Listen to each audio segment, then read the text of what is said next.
No Victocrats allowed. Why? Because we've got a country to save. Join me, Larry Elder, tonight starting at 7 on AM 560, The Answer. Good morning, Dan and Amy. And Nikki Haley sat down for an interview with CBS News over the weekend. CBS Sunday morning it was. I think we have her on the show tomorrow. Oh, I can't wait. There's always tomorrow. It's only Yeah, a she day has away. a new book, but there's one thing that everyone's talking about. 8 o'clock tomorrow. She'll be on 8 a.m. Central Standard Time tomorrow. And then I'm actually going to MC her appearance at North Central College a week from tomorrow on the 20th. She's doing a book signing there. So perhaps I'll be pilloried by the North Central College. They're not letting you in. Undergrads, like I'm sure Nikki Haley will be too if they're let in. Nikki Haley saying this about her time in the White House. She had some comments about impeachment, but of course her comments about Tillerson and former Chief of Staff General Kelly are the ones that have made some news. Haley recounts a closed-door encounter with then White House Chief of Staff John Kelly and then Secretary of State Rex Tillerson. Kelly and Tillerson confided in me that when they resisted the president, they weren't being insubordinate, they were trying to save the country. And then the Secretary of State Tillerson went on to tell you the reason he resisted the president's decisions was because if he didn't, people would die. Do you memorialize that conversation? It definitely happened? It absolutely happened. And instead of saying that to me, they should have been saying that to the president, not asking me to join them on their sidebar plan. It should have been, go tell the president what your differences are and quit if you don't like what he's doing. But to undermine a president is really a very dangerous thing. And it goes against the Constitution and it goes against what the American people want. And it was offensive. We asked them to respond. John Kelly tells Sunday Morning, if by resistance and stalling she means putting a staff process in place to ensure the president knew all the pros and cons of what policy decision he might be contemplating so he could make an informed decision, then guilty as charged. Yeah. Oh. And Rex Tillerson came out yesterday saying, during my service to our country as a Secretary of State, at no time did I, nor my direct knowledge, did anyone else serving along with me take any actions to undermine the president. Yeah, it's eye of the beholder type of characterization. But here's the thing about John Kelly's statement about just putting in processes to make sure the president had the most complete knowledge available. Mm-hmm. It's probably true, and I'm sure John Kelly brought some order and processes to the White House. I don't begrudge him that, but I don't think Nikki Haley's a sophisticated person. I don't think she would be confused between what she's describing and what John Kelly's describing. Nikki Haley also had some things to say in defense of the president as it pertains to the impeachment theater that it's going to start tomorrow. Second act tomorrow with the public hearings. No, on what? You're going to impeach a president for asking for a favor that didn't happen and giving money and it wasn't withheld? I don't know what you would impeach him on. I mean, look, Nora, impeachment is like the death penalty for a public official. When you look at the transcript, there's nothing in that transcript that warrants the death penalty for the president. And I think that... To be clear, it was not a complete transcript. There are still things that are missing from it. And in that, he does say, I would like you to do us a favor, though. The Ukrainians never did the investigation, and the president released the funds. I mean, when you look at those, there's just nothing impeachable there. And more than that, I think the biggest thing that bothers me is the American people should decide this. Why do we have a bunch of people in Congress making this decision? Nora O'Donnell, CBS News, boy, they are really trying. I mean, Jake Tapper told Ron Johnson that a call between Ron Johnson, the president of the United States, that he was describing was a lie. Well, he wasn't on the call. Tapper's on the call. Ron Johnson's relaying what they talked about, what the president said. He says he's lying. Okay. Nora O'Donnell saying there's still things left out of the transcript of that call, and she's referencing reports by irresponsible news agencies like hers last week that Lieutenant Colonel Vindman's behind closed doors testimony. He said he pushed for things to be included in the transcript that were omitted. So there's some sort of the implication. The implication is there's some sort of cover up going on. That the transcript edited out, the transcript released to the public edited out important details. Well, didn't he claim that they didn't say Biden enough, and that Biden was spoken of more times than were released in the transcript? Who cares? Because here's what he actually claimed in the transcript of his testimony. You don't think there was any malicious intent to specifically not add those edits you wanted added? Asked Republican counsel Steve Castor. Vindman, I don't think so. Castor, so otherwise this record is complete, and I think you used the term very accurate, quote unquote. Yes, said Vindman. The record is complete. The transcript is very accurate. So no, Nora, there isn't anything material missing, and your source that you whose testimony you misrepresented, as did other news agencies, says so. So that's the backdrop of the circus that moves to a bigger tent tomorrow. We're pleased to be joined again by our friend John Hinderaker, president of the Center for the American Experiment, and also one of the founders of PowerlineBlog.com, which, again, is a must-read daily. John, thanks for joining us again. Appreciate it. Hey, good morning. Morning. So what's your assessment of how the Republicans have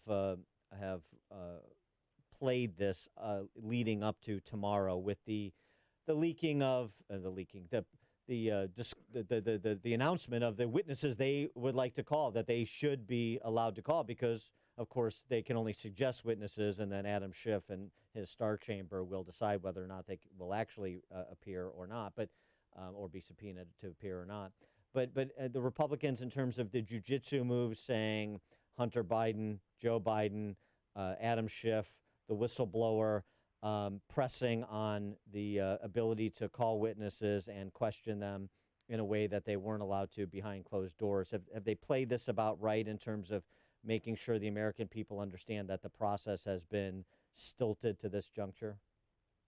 Well, I think they're playing it okay. You know, my view tends to be that the Republicans in Congress are not aggressive enough.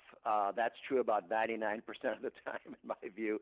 But, you know, the point that needs to be made much more often and much more strongly is that investigating corruption in the Obama-Biden administration was a good idea. It was good for President Trump to want to investigate that corruption and to want Ukrainians to help in investigating corruption in the Obama-Biden administration. I think we know for a fact that Burisma paid the Biden family a $3 million bribe at a time when Joe Biden was in charge of Ukraine policy for the Obama administration. They paid Hunter Biden $3 million to serve on their board of directors, which is a position that normally is compensated only nominally. They paid him $83,000 a month. And he didn't Even live though there, right? Hunter Biden doesn't speak Ukrainian, had no experience in Ukrainian business, no experience in the natural gas industry. That's obviously a bribe being paid to the Biden family. And we know for a fact that Burisma's lobbyists used Hunter Biden's name to get a high-level meeting in the State Department in February of 2016. So corruption in the Obama-Biden administration was real, and it very much deserves to be investigated. But is that bribe a crime? Oh, I don't know. I don't know if it's a crime or not. I mean, there are two places bad. it could be a crime. It could be a crime in Ukraine. It could be a crime in the United States. But here's an important point. Nobody who bribes an office holder is stupid enough to write the check to the office holder. That's not how it's done. Yeah. You write the check to a family member, and you do it in exchange, allegedly, in exchange for services, which are, in fact, either non-existent or nominal. And that's what happened here. This is the standard way of paying a bribe. You pay it to a family member, and you do that because it makes it harder to prosecute as a crime. But that doesn't mean it's not corruption, and that doesn't mean it shouldn't be investigated. There's also another note here, just in terms of corruption in Ukraine. There's an actual treaty between the United States and Ukraine which obligates the leaders of both countries to cooperate fully and together on investigations of corruption, particularly criminal matters and corruption that involve both countries. So, right. So this is what Trump invoked, and so now he's going to be impeached for invoking a matter that is covered by a treaty Congress authorized? Well, somebody's got to explain at some point what in the heck is the impeachable offense. You guys have been talking about this, but the impeachable offense apparently was something that happened in Trump's mind, where he wanted Ukraine to help with the investigation of Obama-Biden corruption, and for a period of days or weeks, put a temporary hold on military aid to Ukraine. But after a matter of days or weeks, he released the aid. The Ukrainians never did announce an investigation or carry out an investigation. So what's the point? Well, the point is that he's a bad man and he shouldn't be the president, I guess. I mean, if he should be impeached for putting a hold on military assistance to Ukraine for a period of, 3 weeks maybe, something like that? I haven't seen the exact dates. Something like that. How about President Obama? Obama, over a period of years, never did supply Ukraine with military aid because he was in the pockets of Vladimir Putin. If Trump should be impeached, Obama should be drawn and quartered. Well, do you think Hunter Biden should be called or subpoenaed to testify? Absolutely. I think we need to hear from Hunter Biden. He's already given a couple of interviews about this, and one interview that he gave to one of the networks, I forget which one. He was asked, "Do you think you would have gotten this $3 million if your last name hadn't been Biden?" And he said, "Oh, probably not." Well, the other thing here too is I mean, an illegitimate process cannot produce a legitimate result. In other words, if we were not I mean, this is not quite the same thing because Trump hasn't been charged with a crime, but the principles are the same. The due process principles that undergird a free society are the same. The idea of and Jim Jordan made this point last week, a week ago Thursday, when the resolution was passed. I'm just coming back from an impeachment deposition to a vote on a resolution regarding the rules of the impeachment.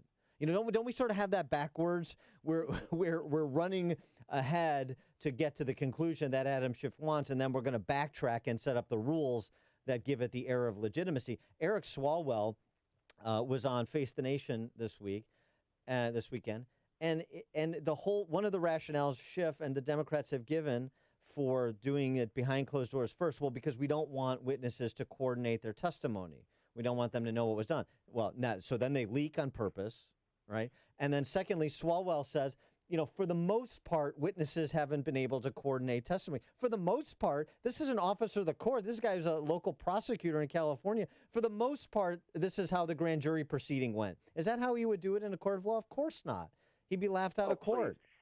Oh, please. I mean, first of all of these witnesses, I assume, we know this is true of the so-called whistleblower, but I assume all of these witnesses have been meeting with Democratic Party committee staff before they testify. That's when the testimony gets arranged. The witnesses don't have to talk to each other. That's not how it's done. They meet with Democratic Party staffers, and the staffers help them to fashion their testimony. Which is why Schiff should be called. Well, yeah, there's another reason why Schiff should be called, and that is that he is the worst possible spokesman for the Democratic Party. I mean, the idea that the best guy they could come up with to be the public face of this impeachment proceeding is Adam Schiff tells you a lot about the current state of the Democratic Party. Do you think that the hyper-protectiveness of the so-called whistleblower is not just to sort of give the whistleblower gravitas that the substance of his claim lacks, but it's also to protect him from whistleblowers? In other words, that this guy who is identified and hasn't been refuted by Paul Sperry and RealClearInvestigations.com had been working inside the White House, possibly with lead investigators at the FBI. The suggestion's been made, possibly Strzok and Page. And that the whistleblower protections, we're not going to call him to testify, we don't need him to testify, don't ever utter his name, is all about sort of shoring up some of the skullduggery that was afoot prior to all of this coming to a fore? Well, that's a plausible supposition. I mean, the so-called whistleblower, the whole thing is so ridiculous because he had no firsthand information. Everything he put in that report was rumor and hearsay. And we now have the transcript of the call, which is the best evidence of the call we're ever going to get. I think Trump threw a real monkey wrench into the spokes when he immediately released that transcript. I don't think the Democrats were expecting that. And so we're left with this whistleblower, so-called, who has no relevant information. I mean, that to me, that would be the best reason not to call him. He's literally got nothing to say. But I think you're right that the Democrats likely want to keep him under wraps because we know that he was meeting with Adam Schiff or Adam Schiff's staff, and he has this whole history. He worked in the White House and so on. And I think, one thing we've learned from this proceeding is that the deep state exists. The deep state is not a right-wing conspiracy theory. The deep state is real, and increasingly members of the deep state are coming out of the closet and saying, yeah, I did try to foil the duly elected president of the United States because as an unelected bureaucrat, that's my job. And I think that the so-called whistleblower is probably one more example of that phenomenon. Well, right, and so what's the repositioning, the pivot from some deep state operators has been, yeah, the deep state exists, and you should thank God for it. Exactly. So at least they're conceding the underlying point, as you mentioned. Yeah, that's exactly right. And to tell the truth, it's been obvious for a long time that one of the problems with being a Republican president is that you only get to a point, I think it's the top 3 levels of the federal bureaucracy. Everything below that, and this is just a handful of people, everything below that is part of the permanent staff, which is about 95% Democrat. And it's very difficult for Republican presidents to get these agencies to actually implement Republican policies. And what we're seeing in the Trump administration is that historic problem being taken to a new level. Because it's not just that he has a problem getting the State Department or the EPA or whoever to carry out his policies, or the Department of Justice. They are actively trying to drive him out of office. And I think, I think seeing this spectacle is eye-opening to a lot of Americans. Another good argument for smaller government. John Hinderaker, president of the Center for the American Experiment, founder, contributor, powerlineblog.com. John, thanks for joining us. Appreciate it.